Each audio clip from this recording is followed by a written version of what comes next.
If there was. But no, I don't want it. I'd like to see everything calm down as quickly as possible.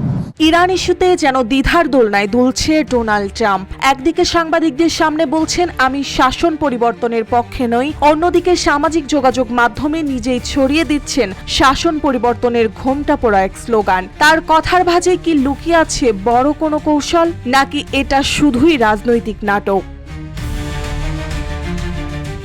মার্কিন president Trump মঙ্গলবার air force ওয়ানে সাংবাদিকদের বলেন আমি শাসন পরিবর্তনের পক্ষে নই, এতে আরও বিশৃঙ্খলা তৈরি হবে। কাতার ভিত্তিক সংবাদ মাধ্যম আল জাজিরা এ তথ্য প্রকাশ করে জানায় ট্রাম্প মধ্যপ্রাচ্যর আরেকটি নতুন সংঘাত এড়াতে চান বলেই এমন মনোভাব দেখাচ্ছেন।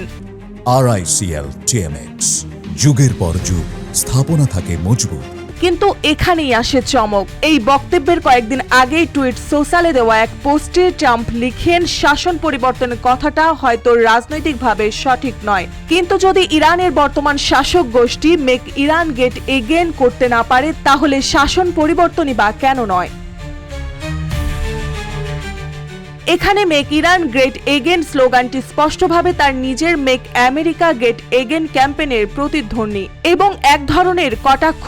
রাজনৈতিক বিশ্লেষকরা বলছেন ট্রাম্পের এই পরস্পর বিরোধী বার্তা ইরান নীতিকে ঘিরে মার্কিন প্রশাসনের অভ্যন্তরীণ দ্বন্দ্ব বা নির্বাচনী কৌশলের ইঙ্গিত হতে পারে। কূটনৈতিক পরিসরে তিনি শান্তিপূর্ণ আলোচনার পক্ষে থাকলেও নিজের দলের ভোটারদের কাছে যেন শক্ত মনোভাবের বার্তা ছড়িয়ে দিচ্ছেন। তার এই দুইমুখ অবস্থানই এখন নানা জল্পনার জন্ম দিচ্ছে।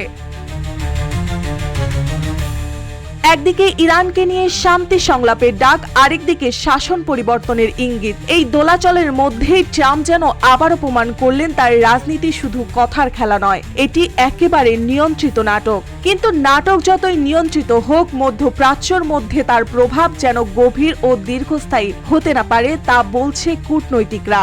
এখন দেখার বিষয় ট্রাম্পের কোন মুখটা সত্যি হয়ে ওঠে, কূটনীতির না সংঘাতের।